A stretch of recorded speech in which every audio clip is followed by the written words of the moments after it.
네, 안녕하세요. 하드렌즈 TV입니다. 오늘은 그 하드렌즈 TV에 질문이 올라온 그 내용을 가지고 Q&A 시간을 좀 가져보려고 합니다.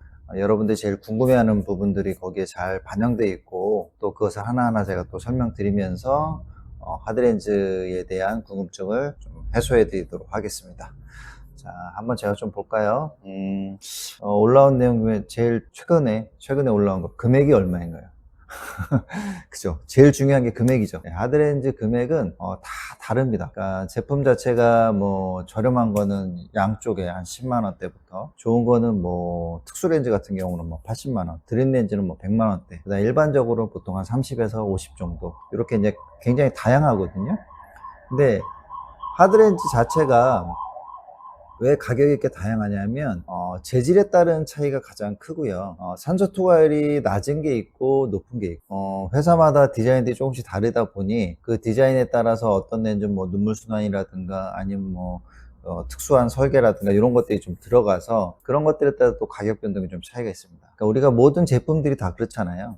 저렴한 것부터 비싼 게 다 있는데 어떤 게 더 좋으냐? 사실은 뭐 저렴하다고 해서 다 나쁜 것도 아니고 비싸다고 해서 무조건 다 좋은 것도 아닙니다. 하드렌즈는 자기 눈에 잘 맞는 렌즈가 제일 중요합니다. 그래서 일단 오시게 되면 저희가 웨어러블 테스트를 통해서 일단 검사를 하시잖아요. 본인에게 잘 맞는 렌즈가 있어요. 구면 렌즈든 비구면 렌즈든 가격이 저렴한 렌즈든 비싼 렌즈든 그런 상관없이 직접 껴보면 이거는 내 시력도 잘 나오고 차용감도 괜찮고, 그러면 굳이 뭐 비싼 렌즈를 할 필요가 없고, 또 어떤 분들 같은 경우는 저렴한 걸 하고 싶어도 또 그 렌즈가 잘 안 맞는 경우가 있을 수 있거든요. 그런 차이가 좀 있습니다. 그래서 하드렌즈는 꼭 가격만 가지고 판단해 보기는 좀 어렵다. 그래서 직접적인 검사와 또 테스트를 통해서 자기 눈에 잘 맞는 렌즈를 선택하는 것이 가장 효과적이다, 이렇게 보시면 됩니다.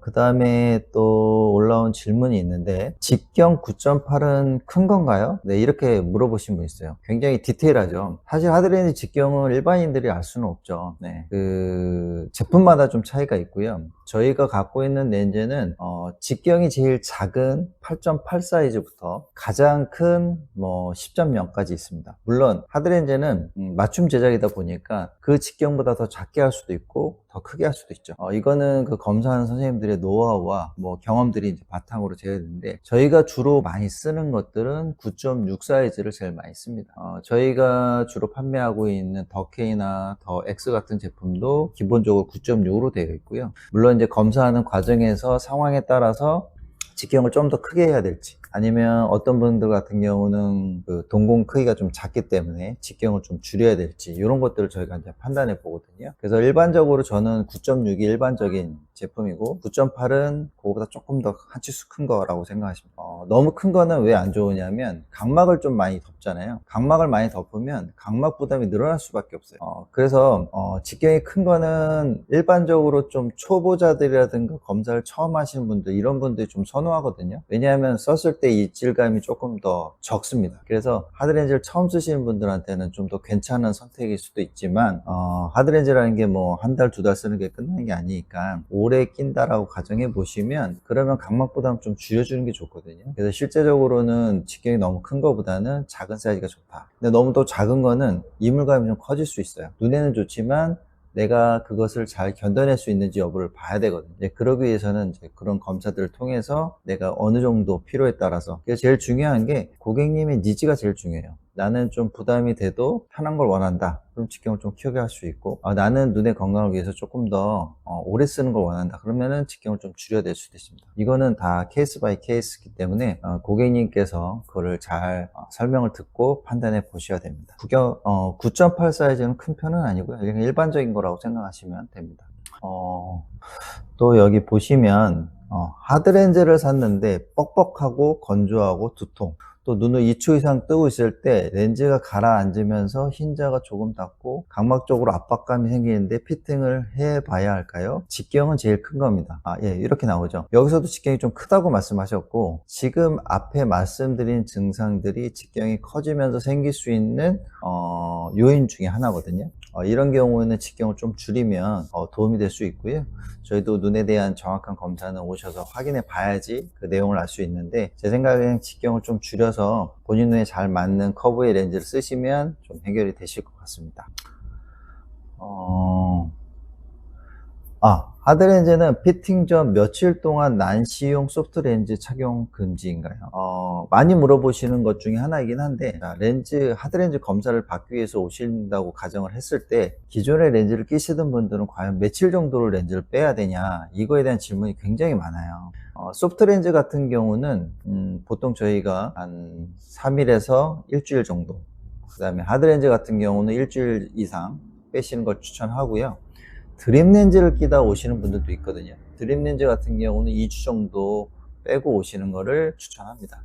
하지만 이건 좀 변동성이 있긴 한데, 저희 안경원에 오시는 분들은 굉장히 도수가 높으신 분들 같은 경우도 하드렌즈를 새로 맞추시게 오시는 분들이 있거든요.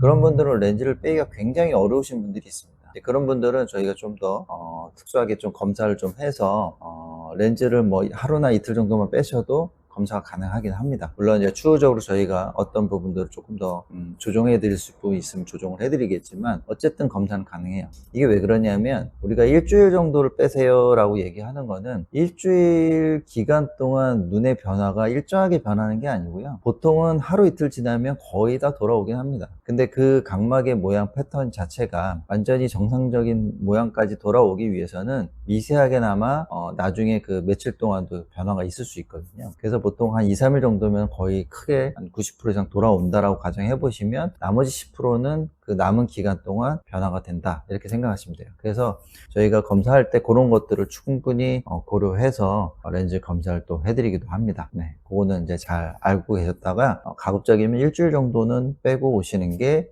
가장 검사의 정확도를 높이는 방법 중에 하나다, 이렇게 보시면 됩니다. 또 여기 질문이 있는데, 요거 오늘 마지막 질문인 것 같아요. 라식 수술을 했는데 하드렌즈 착용이 가능하군요, 이렇게 물어보시면 있습니다. 네, 가능합니다.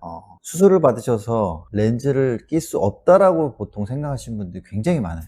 왜냐하면 이제 각막의 모양을 바꿨잖아요. 그러니까 볼록한 부분이 수술로 인해서 평평해졌단 말이죠. 그래서 소프트 렌즈도 껴보고 여러 가지 렌즈 껴봤는데 잘 안 맞죠. 네, 그런 경우는 당연히 안 맞을 수밖에 없습니다. 각막의 모양이 변했기 때문에. 하지만 이제 라식 수술 자체도 우리나라에 들어온 지가 굉장히 오래된 수술이기 때문에, 초창기에 수술하셨던 분, 뭐 10년 전에 수술하셨던 분, 20년 전에 수술하셨던 분들 중에 시력이 다시 퇴행돼서 떨어지시는 분들이 있어요. 이런 분들 같은 경우는 어떤 방식이 제일 효과적이냐? 첫째, 안경이 제일 좋죠. 네, 시력이 떨어진 만큼 안경을 쓰시면 됩니다. 도수에 맞춰서. 근데 안경을 벗으려고 우리가 수술을 했잖아요. 근데 이거를 다시 수술을 해서 안경을 수술을 받았음에도 불구하고 안경을 또 쓴다는 것에 대한 부담감이 있기 때문에 가급적이면 안경을 안 쓰고 해결을 하시려고 하시는 분들이 있는데, 그래서 그냥 흐린 상태로 지내시는 분들이 굉장히 많아요. 자, 이런 경우에 라식용 하드렌즈가 있습니다. 특수 렌즈이다 보니까 일반 렌즈를 하시는 데서는 잘 모르시는 부분도 많고, 취급을 안 하는 경우도 굉장히 많고요. 각막의 평평한 정도에 따라서 디자인되어 있는 특수 렌즈라고 보시면 돼요. 그래서 라식이라든가 라섹 수술하고 시간이 지나서 시력이 다시 퇴행이 되셔서 시력이 떨어졌을 때, 이 라식용 하드렌즈를 꼈을 때 만족도는 굉장히 좋습니다. 물론 일반 렌즈보다는 특수 렌즈다 보니까 가격이 좀 비싼 게 흠이긴 하지만, 그래도 우리가 2년 이상 렌즈를 낀다라고 가정을 했을 때 드는 비용 대비 위험도라든가 안전성이라든가 이런 것들은 라식용 하드렌즈가 훨씬 더 안전하다, 이렇게 보시면 됩니다.